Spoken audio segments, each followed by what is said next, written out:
Hi, I'm David Cullen from the Nuclear Information Service. We're here at Devonport near Plymouth, where the UK's nuclear-armed submarines are all maintained, and we're here to talk to local people about what's happening at the base.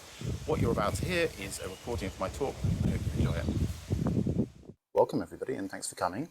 I'm going to talk for about 20 minutes, and after both me and Peter have spoken, there'll be an opportunity for questions. That said, if I use any terminology you don't understand, I'm really happy for you to put your hand up and ask me to explain it as we go, but big questions leave until after we've spoken if you don't mind.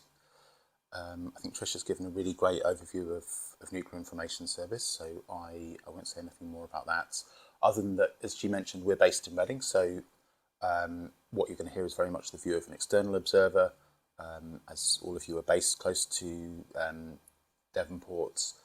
You may know things that we don't, or have other things to contribute, and we'd be very glad to hear those contributions at the same time as the questions.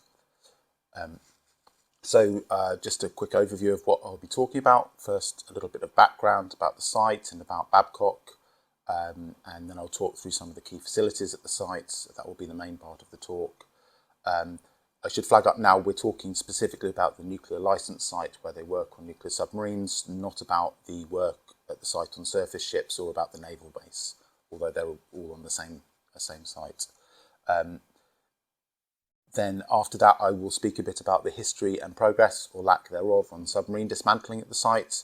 And lastly, what we know about the plans for the future of the site.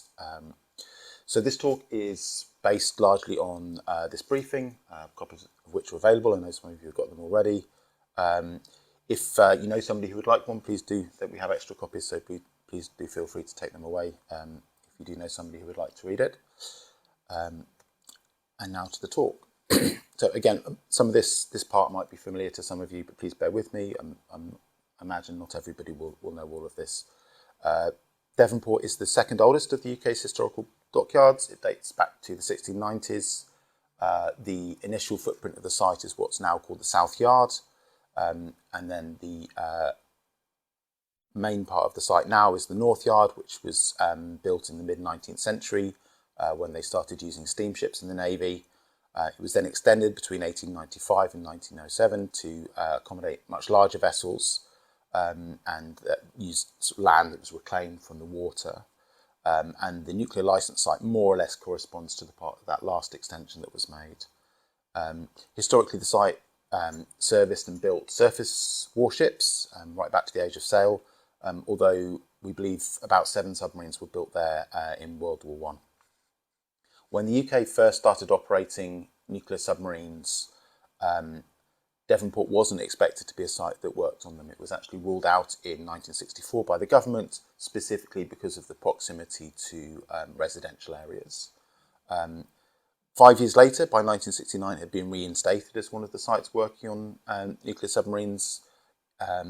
It appears to be the case that the papers that explain why that happened are not available to the public and are still removed from the National Archives. I say appears to be because we can't see the papers to know what's in them, but there are papers that appear to deal with that decision making that are still removed from the National Archives. From 1993 onwards, it's been the sole site where what we call deep maintenance, so dry dock, heavy, extreme maintenance of the submarines takes place. From 1987, it was government owned but managed by a private company, and then it was fully privatised in 1997. The company that owned it, Devonport Management Limited, was sold to Babcock in 2007, and the site is now run by a subsidiary of Babcock called Devonport Royal Dockyard Limited, and that is also the nuclear site licensee. This doesn't show up very well on here, I'm so sorry. This is, you can see a much better, a much higher quality version of this in the briefing, but this is the north part of the site, and this red line here is the nuclear licence site. So it's based around this 5 basin here, which is the northernmost basin on the site, and there are a number of docks at the bottom and at the top, which we'll be talking about, and also the low-level refuelling facility, which is there in the dock. Hopefully my photographs will be a bit easier to see on the display. So the facilities, we'll talk first about 9 Dock. Like I think all of the docks we'll be discussing today, 9 Dock was built for warships, in this case the dreadnought of the sort of turn of the century era, and it was adapted for submarine maintenance work in between 1997 and 2002. This conversion was part of a larger project called the D154, which overran substantially in its budget, nearly quadrupled. It cost an awful lot of money, nearly £1 billion. That's a picture of a Vanguard submarine, HMS Vengeance, in the dock in 2012.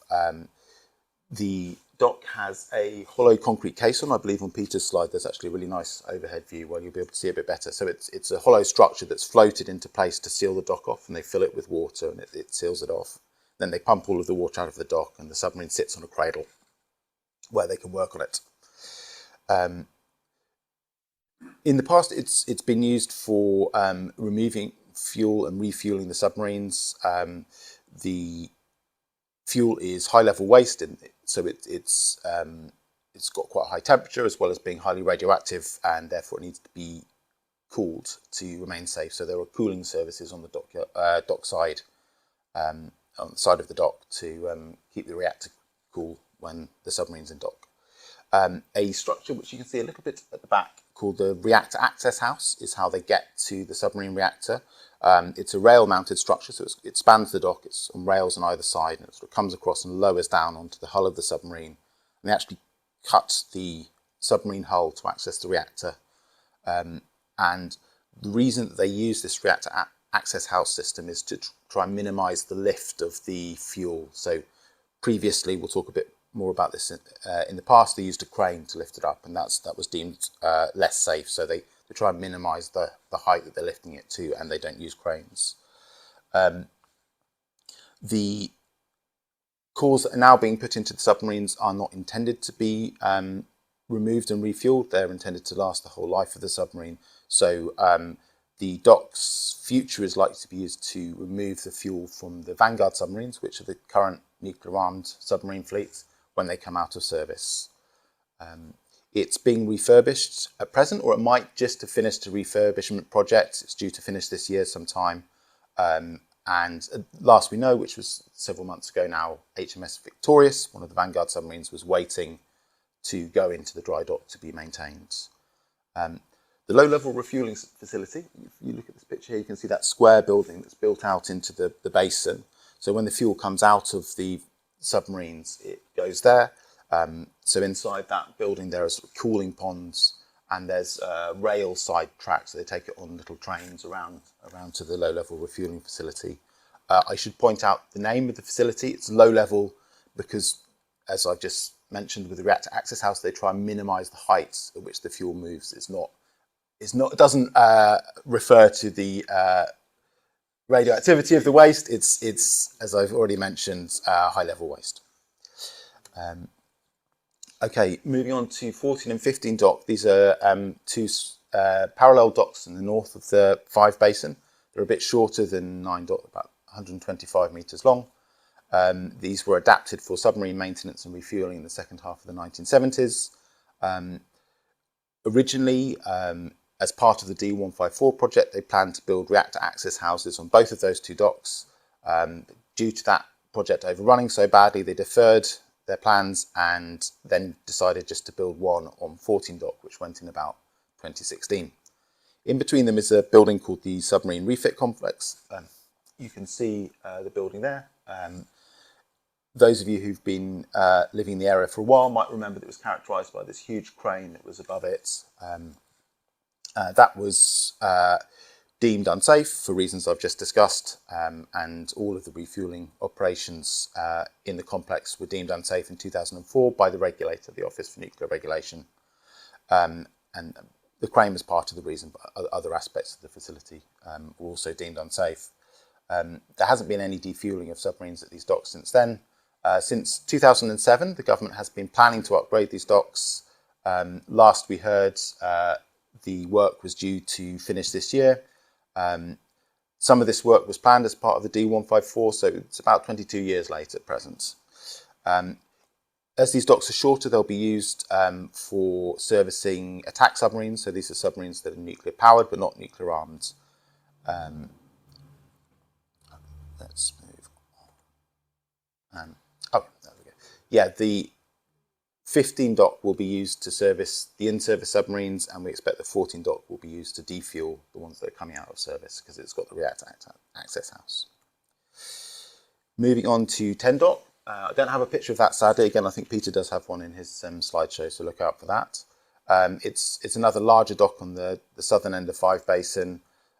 It was adapted for nuclear submarine work in the 1990s, but it doesn't meet current safety standards, so there's a major upgrade project going on there. That's due to complete in 2027. They'll be strengthening the dock walls, there'll be a new cradle, a new caisson, new cranes, and a new triangular production building next to it. The cost of this project isn't made public by itself, but we know that, or the government said that for this project and the work I've already mentioned on 9, 14 and 15 docks, altogether will cost £2.5 billion. 10 dock will be used for the deep maintenance of nuclear armed submarines. So the expectation is that it will be used to work on the dreadnought submarines. These are the new ones that are still being built but haven't come into service. And then 9 dock will defuel the vanguards as they come out of service. 3 Basin. You can see here a picture of 3 Basin. It's outside the main nuclear licence site, and it's the main area where the laid up submarines, so out of service submarines, are being stored. It's now very full, so newly arrived submarines are not being put there anymore. They've just been put wherever there is space, mostly in the areas around 5 Basin. Laugh or cry, isn't it? Moving on to submarine dismantling. So the first thing to say about this is the UK has been running nuclear submarines since the mid-1960s, and none of the old nuclear-powered submarines since the mid-1960s, none of the old nuclear-powered submarines have been dismantled yet. They're all hanging around in different states of repair. So there are 15 in Devonport at the moment. There's another 7 at Rosyth. 9 of the ones at Devonport still have fuel on board. As I've already said, there hasn't been any defueling operations on laid-up submarines since 2004, and there's only been quite minimal progress on dismantling. I've talked already about the delays to the infrastructure on 14 and 15 docks. The only other progress in this area that's been happening is the government's what they call their demonstrator project. So they're fully dismantling 1 submarine to work through the process, and that is due to complete in 2026. How things will progress after that, we don't know. Obviously, there's lots of criticisms to make. I'm implying quite a few now, and I would make them explicitly about the process and the delays. I will say that what they are trying to do is better than some other nuclear armed states. They did have a deliberative process where they engaged stakeholders and discussed how to responsibly deal with the submarines. This is much better than the US, who I believe just bury the submarine reactors. So what they're saying they are going to do is towards the more responsible end, but they don't seem to be doing very much of it. And the fact that they're being so slow might cause capacity issues with more submarines coming out of service and them not dismantling them quick enough. Moving on to future plans at the site. So in 2021, a document called One Devonport Blueprint was published, which is a plan for the whole site through to 2050. It deals partly with what's happening with the South Yard. Probably some of you are more familiar with the progress there, but they're getting rid of some of the site. They're handing it over to civilian use. The plan goes sort of decade by decade from 2020 to 2050. In the area we're interested in, the one thing in this decade, so from 2020 to 2030, is the deep maintenance of astute submarines. These are the newer attack submarines. In the next decade, so 2030 to 2040, they're planning a new and improved nuclear fuel facility. Presumably this will replace the low-level refueling facility. The vanguards will leave service during that, or are supposed to leave service during that decade. And the deep maintenance of the dreadnought submarines is also supposed to begin during that decade. That, I think, might happen a bit later because they're being very slow and being delivered. They're also planning to life extend or replace the cranes and other infrastructure at 9 Dock during that time. It's unclear whether that will be before they start defuelling the Vanguard submarines or partway through. Notably, the document doesn't include any timetable for submarine defuelling or dismantling, although in the 2040s to 2050 decade, they do have an aspiration to use 3 Basin for something else, so presumably they're hoping to have made some progress by then. We did invite representatives from Babcock to attend today. It would have been very nice to ask them if they had a timetable for this work, but they didn't get back to us. Thank you very much for listening, and I look forward to your questions after Peter has spoken.